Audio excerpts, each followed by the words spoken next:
Pierre Gentillet, bonjour. Bonjour. Nous sommes très heureux de vous accueillir une nouvelle fois à Omerta.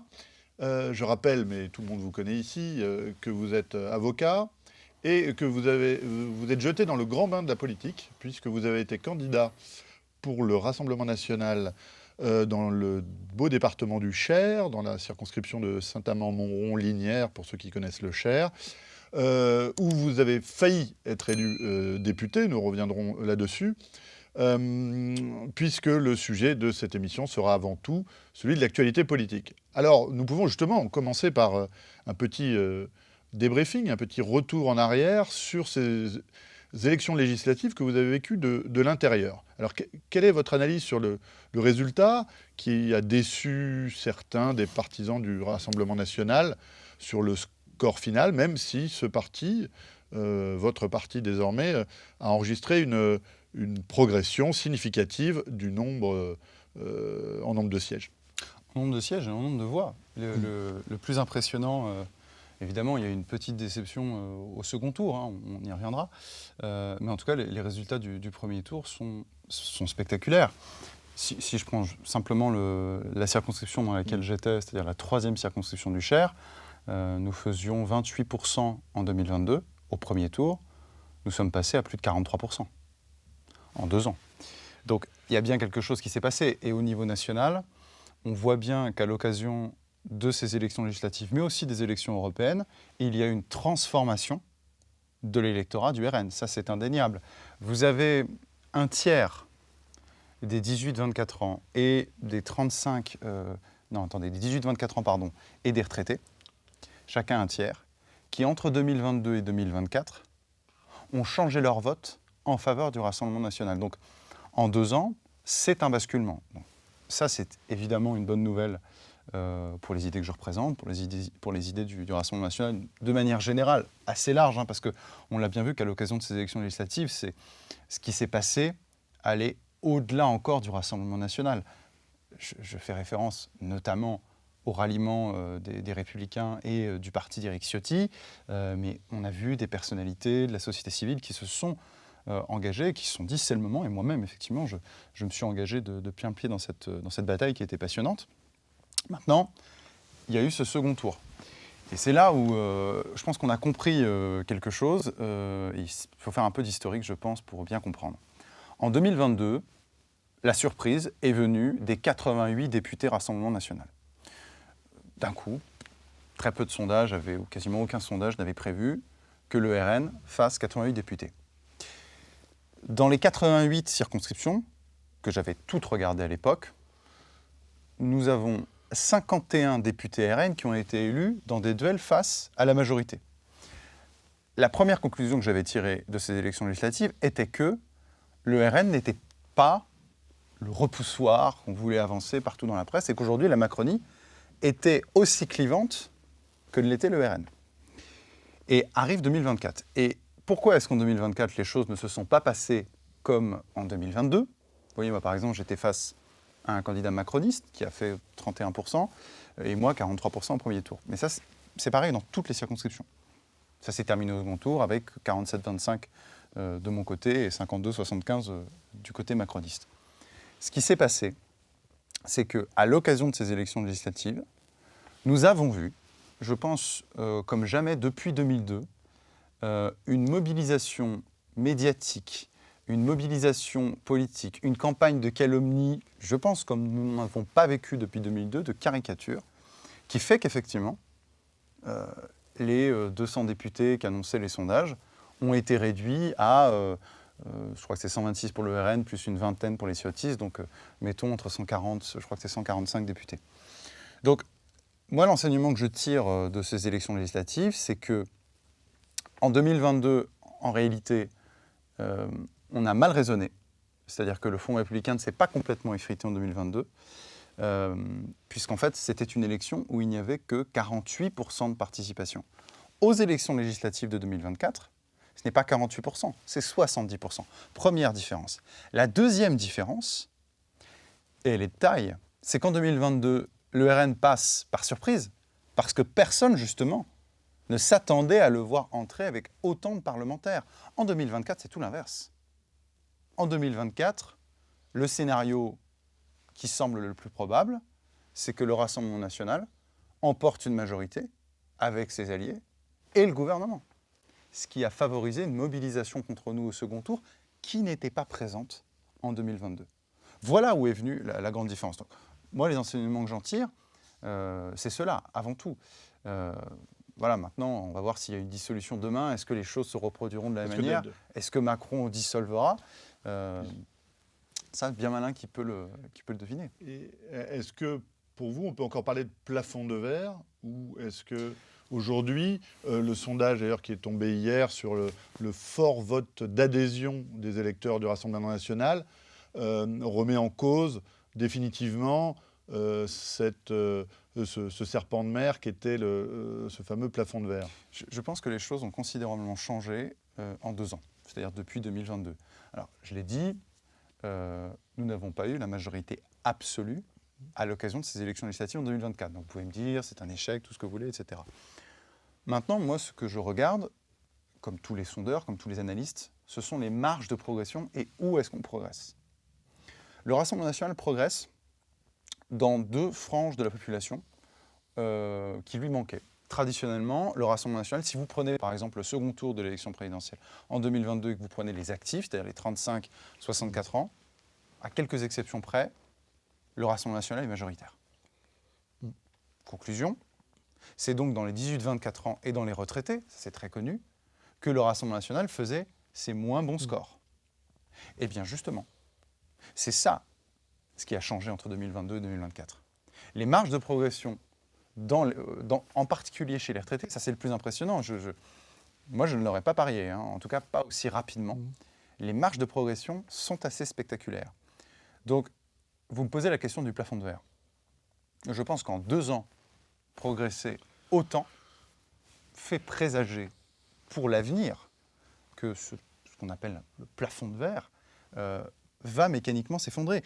Il faut bien comprendre une chose, c'est que ce qui se passe aujourd'hui, c'est que l'ancien électorat de la droite traditionnelle, les Républicains, l'UMP, tout ce que vous voulez, est très largement pour partie en train de migrer, et il l'a fait pour une large part, au Rassemblement national. Et ça parce que la vie politique s'est tendue. Et on voit bien qu'on est dans la tripartisation, avec un grand bloc de gauche conduit par Jean-Luc Mélenchon, ou dirigé d'une main de fer par Jean-Luc Mélenchon, un bloc central, peu importe par qui il est dirigé, mais un bloc central, et puis un grand bloc national. Et l'électorat fait son choix, l'électeur fait son choix en fonction de ces différents blocs. Il ne va plus, on peut le regretter, hein, mais c'est comme ça, il ne va plus prendre des petites offres dans les coins ou alors de manière de plus en plus marginale parce que la situation politique se tend et parce que ces 3 camps sont très opposés les uns aux autres. Moi, je pressens même de plus en plus qu'il n'y aura bientôt plus que 2 camps. C'est-à-dire le bloc de gauche antinational, clairement, et nous. En fait, et le bloc central, et moi je l'ai vu, hein, je l'ai même vu sur le terrain, va s'effriter et va s'effondrer parce qu'il va devoir faire un choix. De la même façon qu'il s'était effrité au lendemain de la défaite de Valéry Giscard d'Estaing. Le centre n'arrive au pouvoir que par intermittence fort réduite dans l'histoire de France. Absolument. Absolument. Et d'ailleurs, en fait, le coup d'Emmanuel Macron en 2017, c'est un... Comment vous dire ce n'est pas un coup périn, en ce sens qu'il ne fait que réunir le centre-gauche et le centre-droit, c'est-à-dire la droite, quand elle a dirigé au centre, et la gauche, quand elle a dirigé, elle était au centre. C'est ce qui se passait depuis 30 ans, avant 2017. D'accord ? Emmanuel Macron, il arrive, il se dit, c'est parfait, on va réunir ces 2 blocs qui ne sont pas du tout irréconciliables, le centre-gauche et le centre-droit, et ça a fait l'élection en 2017 et aussi en 2022. Mais effectivement, ce n'est pas quelque chose de périn. Ce n'est pas une donnée structurelle. Il y a une autre raison aussi à cela, c'est que le bloc bourgeois, c'est-à-dire ce bloc macroniste, Horizon, Modem, tout ce que vous voulez, est un bloc qui, sociologiquement, est en fonte. Le macronisme, c'est 2 jambes. Je caricature. Les retraités, on voit qu'ils sont de plus en plus tentés par le Rassemblement national, et les catégories aisées, essentiellement centre urbain. toutes les métropoles de plus de 50 000 habitants, les villes communes de plus de 50 000 habitants, vous prenez les centres-villes, c'est là où ça peut voter le plus Emmanuel Macron. Évidemment, vous pouvez penser à Bordeaux, à Paris, que sais-je, mais ça aussi, c'est en train de changer. Ça aussi, c'est en train de changer du fait de la pression démographique. On voit de plus en plus un grignotage de ces métropoles par le nouveau Front populaire. Donc c'est pour ça que je pense que ce bloc central, on parle de tripartisation, moi je pense que la tripartisation, il faut déjà passer à autre chose. On va passer à un système bipartite. Bipartisan. Voilà.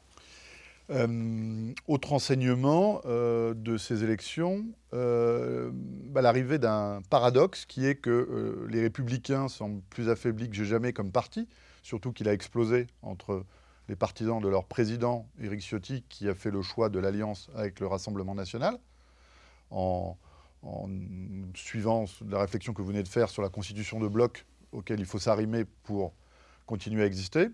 Et de l'autre côté, l'équipe de Laurent Wauquiez, qui a décidé de rester en théorie indépendante, mais qui se presse aujourd'hui pour entrer au gouvernement de Michel Barnier. Comment analysez-vous ce phénomène ? Les Républicains, si vous voulez, les Républicains ont... famille politique auquel vous apparteniez à l'origine. Effectivement, auquel j'ai appartenu de 2011 jusqu'à 2015, effectivement, 3 ans seulement adhérent. La situation des Républicains, elle est compliquée parce qu'en fait, je pense qu'à l'intérieur des Républicains, tout le monde ne pense pas la même chose. C'est-à-dire que vous avez Laurent Wauquiez, qui, comme François Bayrou, croit à son destin présidentiel, voilà, qui ne pense qu'à ça. Et vous avez, à l'intérieur des Républicains, peut-être les militants qui y croient encore, et vous avez, à mon avis, une grande partie des cadres qui n'y croient plus. Les cadres, je parle aussi des hauts cadres. Hein. Je pense que quelqu'un comme Valérie Pécresse sait très bien, encore plus depuis la précédente élection présidentielle, que les Républicains n'emporteront plus l'élection présidentielle. Je pense que ça, c'est partagé par un grand nombre de cadres. Je pense que ce sont quand même des gens intelligents. Et ils savent que depuis Emmanuel Macron, depuis 2017, depuis cette réunion du centre-gauche et du centre-droit, il n'y a plus d'espace possible pour les Républicains en dehors du choix d'Éric Ciotti de s'allier avec le Rassemblement national, effectivement, dans cette architecture des 3 grands blocs. Aussi, les Républicains qui, il y a un mois, par la voix de son président Laurent Wauquiez, président de groupe, annonçaient qu'ils n'entreraient pas dans une coalition gouvernementale, ont déclaré il y a quelques jours qu'ils étaient prêts à entrer. Et d'ailleurs, Michel Barnier, ancien candidat à la primaire des Républicains, qui avait quand même fait un score honorable, je crois, plus de 20%. Il a échoué à quelques centaines de voix. Voilà, est aujourd'hui Premier ministre. Donc, je pense que c'est très bas ce que je vais vous dire. Mais je pense que dans leur esprit, c'est le moment de passer à la caisse, où ce ne sera plus jamais le cas. C'est-à-dire que... C'est leur dernière chance d'être ministre. C'est exactement, c'est bas. Hein. Vous savez, c'est bas parce que... moi, j'ai fait des interventions chez vous. Les gens qui nous regardent aiment la politique, s'intéressent à la politique. Mais la politique, malheureusement, pour ces gens-là, ce n'est pas simplement l'accomplissement, la réalisation d'une idée, la réalisation d'un idéal. Pour beaucoup, c'est avant tout une reconnaissance sociale. Et la reconnaissance sociale passe par un Marocain, un chauffeur, un appartement de fonction et une armée de petites mains pour aider à rédiger les discours, à préparer les déplacements, etc. C'est bas, hein, mais c'est ça. Et je pense que j'aimerais vous expliquer les choses par la mécanique des idées, par la tectonique des grandes idéologies, mais je pense que là, tout simplement, l'entrée des Républicains au gouvernement ne s'explique que par le souhait panique, à tout prix, de récupérer un poste de ministère avant que tout tombe par terre, avant que tout s'efface. Parce qu'aujourd'hui, les Républicains, si vous voulez, le problème des Républicains, c'est ce qu'a fait Nicolas Sarkozy. Nicolas Sarkozy a fait une campagne en 2007, on en revient toujours à ça, très à droite. Pendant 5 ans, il a dirigé au centre. Les électeurs de droite ne lui ont jamais pardonné. Et aujourd'hui, le bloc de droite se retrouve, pour une très large part, dans le Rassemblement national. Si vous voulez, vous ne pouvez pas expliquer le score aux élections législatives au premier tour de 32% pour le Rassemblement national sans prendre en compte ce facteur. Et je pense que les Républicains ne sont pas stupides et ils savent pertinemment que leur électorat est parti. Maintenant, je pense qu'ils entrent au gouvernement ou pas, de toute façon, leur destin est de fondre. Encore une fois, une question pratique. Qui, à la prochaine présidentielle, quelle banque, quel établissement bancaire sera prêt à accorder justement un emprunt, un prêt à un candidat dont on sait qu'à la précédente élection présidentielle, Valérie Pécresse a fait moins de 5, et qui aujourd'hui, dans quasiment toutes les études d'opinion, est mis en dessous de 5%. Donc, dont Éric Ciotti lui-même avouait il y a quelques jours qu'il n'y avait plus que 25 000 adhérents en juin dernier. Voilà. Alors qu'il y en avait 400 000 sur Nicolas Sarkozy. Donc si vous voulez, en fait, il faut bien comprendre une chose, c'est pour une partie d'entre eux, même s'ils ne disent pas, ils ont fait leur deuil du vieux monde, et ils veulent une dernière fois un Marocain. Et pour le reste, quelques-uns, ils n'ont pas encore compris, mais c'est la tripartisation aujourd'hui, et demain, la bipartition. Néanmoins, ce qu'il semble se dégager au centre, et plutôt cette fois-ci au centre droit, c'est une candidature d'Édouard Philippe. Alors on est très très loin de l'objectif final, mais on voit que s'il n'y a pas eu d'union à gauche, si Mélenchon ne fait pas l'union, et qu'Édouard Philippe poursuit son chemin, nous pourrions avoir un second tour, Marine Le Pen, Édouard Philippe. Qu'est-ce qui, selon vous, nous avons convenu de faire un peu de, non pas d'extrapolation, ni de prédiction, mais un peu de prospective. Qu'est-ce qui, selon vous, pourrait permettre demain à Marine Le Pen de l'emporter face à Édouard Philippe, là où elle a échoué face à Emmanuel Macron? Alors, permettez-moi d'abord de revenir sur votre hypothèse de départ. Moi, vous voyez, par exemple, je ne pense pas qu'Édouard Philippe sera qualifié au second tour de l'élection présidentielle. Voilà.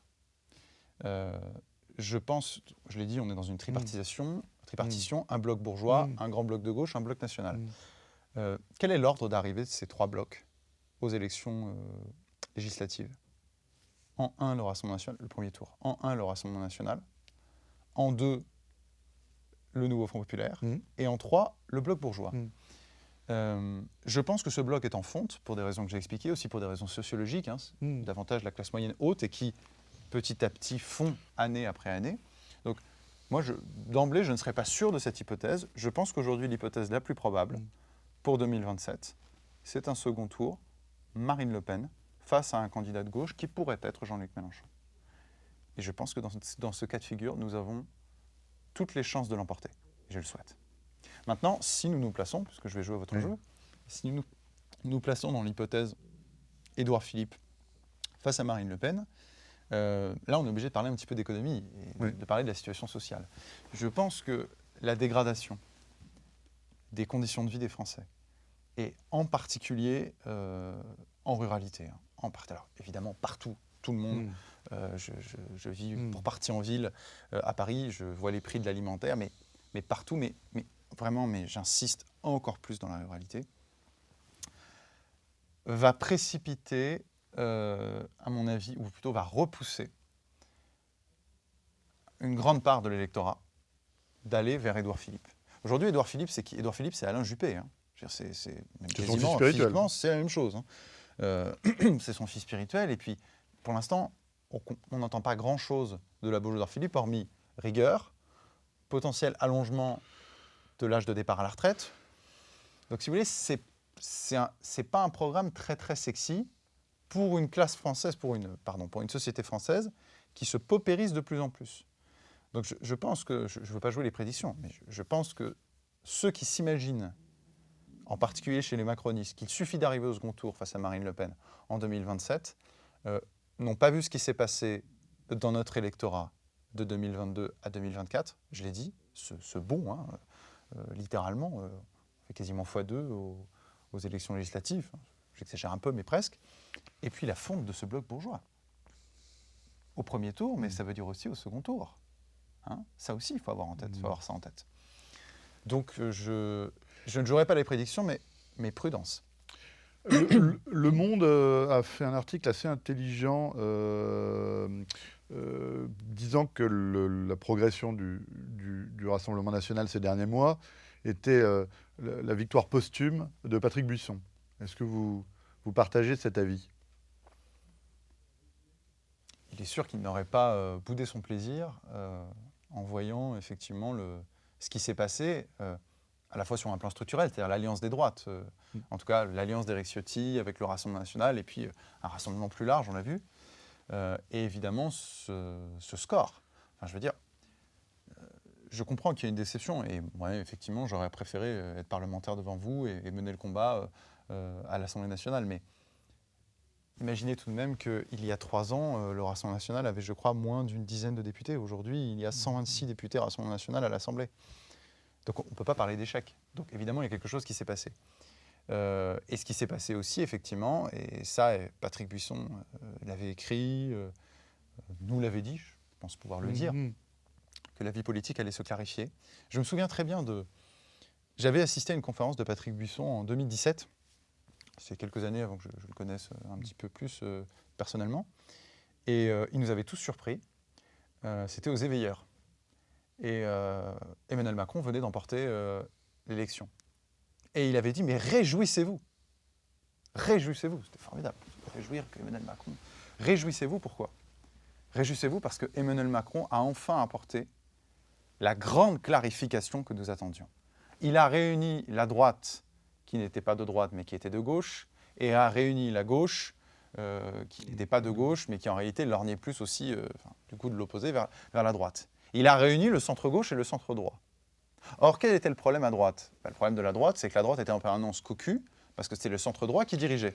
Eh bien, désormais, avec cette grande clarification au centre, va s'opérer nécessairement, et il avait raison sur les 2 aspects, une clarification à gauche, elle est intervenue. Elle est intervenue. Aujourd'hui, c'est Jean-Luc Mélenchon, et c'est l'idéologie de la France insoumise qui infuse et qui impose tous ces standards à la gauche. Et la même clarification s'est passée de l'autre côté, à droite. Même si je sais que le Rassemblement national ne se dit pas de droite et qu'il n'y a pas que des gens de droite dans le Rassemblement national. Donc oui, de ce point de vue-là, on peut dire qu'il a été visionnaire, bien sûr. J'aurais aussi aimé avoir des nouvelles, là, de votre cher Berry, oui. Puisque vous avez mené le combat avant même la dissolution et avant même votre candidature dans le Cher. Cela peut-être d'ailleurs vous a donné l'idée de vous lancer dans le grand bain politique. Vous avez mené le combat pour prévenir les berrichons, prévenir les Français des dangers que pouvait représenter l'installation d'un centre d'accueil de migrants dans un petit village qui est cher à votre cœur, qui s'appelle Bellabre. Tout à fait. Alors, dans l'Indre. Il se trouve, effectivement, donc c'est dans l'Indre, et il se trouve que quand je me suis présenté aux élections législatives, je ne me suis pas présenté dans l'Indre, je me suis présenté dans l'autre partie de ma région du Berry. Le Berry, vous savez, c'est à cheval sur 2 départements. Moi, je ne parle pas en département, mais bon, à la fois dans l'Indre et à la fois dans le Cher. Et donc, du coup, j'étais toujours un peu chez moi, même si je connais beaucoup plus, évidemment, l'Indre que le Cher. Et à Bellabre, depuis quelques années, effectivement, je n'ai pas attendu, je mène un combat pour ce petit village qui est un village de 900 habitants, dont j'ai beaucoup parlé, où le maire a voulu imposer un centre pour migrants. Il se trouve que, au lendemain des élections européennes, des annonces ont été faites et le projet d'installation de migrants va être revu. Et comme il va être revu, c'est-à-dire que initialement, le centre pour migrants, donc de 38 demandeurs d'asile, devait être installé dans un bâtiment en plein centre-ville, une ancienne chemiserie. On fabriquait d'ailleurs les chemises pour la commune de mes parents, de mes grands-parents, qui est Argenton, Argenton-sur-Creuse. Et il se trouve que il semblerait que ce n'est plus ce bâtiment dans lequel les migrants vont être logés, mais un autre bâtiment. Ce qui veut donc dire que, alors c'est une manière de commencer à faire demi-tour. Et puis deuxièmement, ça veut donc dire qu'il va y avoir une deuxième délibération municipale, donc un nouveau contentieux. Et vous savez, ça fait 2 ans qu'on a circulé cette histoire. Et bien là, c'est pareil. Je prédis que s'ils veulent vraiment installer, moi j'y crois pas, moi je pense que c'est vraiment une manière de faire volte-face. S'ils veulent vraiment installer un centre pour migrants, là, ils relancent encore 2 ans la machine. Et entre-temps, il y a des élections municipales. Il y a déjà Ludivine Facio qui est en pointe sur ce combat, qui préside l'association locale l'Union Bellabraise, qui s'est déclarée candidate pour la municipalité de Bellabre. Et il est évident que si demain elle est maire de cette commune, elle fera tout pour stopper ce projet. Mais je pense qu'indépendamment de ça, des échos que j'ai, c'est que le projet est en passe d'être abandonné. Donc c'est la preuve, encore une fois, tout n'est pas fait, hein, mais c'est la preuve que nous, on n'est pas habitués à ça à droite, hein, que les mobilisations politiques, même si à un moment c'était difficile, on n'était que 50, 60 sous la pluie, etc., que ces mobilisations politiques, il faut y croire et elles peuvent avoir un impact. Et elles ont eu un impact, puisque Belabres, moi quand j'étais en campagne dans le Cher, peut-être une dizaine de fois on m'a parlé de Belabres. Ça a fait écho. Et le message c'est quoi, probablement demain? C'est que grâce à la mobilisation d'habitants, de locaux, de ruraux, on peut faire reculer un projet imposé de répartition de migrants ici. Voilà. Et ça, c'est la grande leçon. Et je pense que demain, quoi qu'il arrive, pour moi, il y a déjà une victoire. C'est que je me suis battu pour Belabres, pour le Berry, mais enfin, je suis français aussi, donc pour toute la France. Si demain, un maire, je ne sais pas moi, en Normandie ou en Alsace, décide d'installer un centre pour migrants, il n'est pas impossible qu'il ait entendu parler de Belabres, il n'est pas impossible qu'il ait entendu parler des dizaines de manifestations, il n'est pas impossible qu'il ait entendu parler de toute l'agitation médiatique que ça a pu faire, et donc il y réfléchira 2 fois. Voilà. De ce point de vue-là, on peut dire qu'une partie de l'objectif est atteint. Bien, Pierre Gentillet, merci beaucoup pour ces nouvelles de Belabres. Merci beaucoup pour vos analyses politiques. On aurait pu aller plus loin, on aurait pu parler effectivement de la situation constitutionnelle d'Emmanuel Macron. Mais ce sera une excellente occasion de vous réinviter prochainement. Merci encore Pierre Gentillet de votre venue sur Omerta.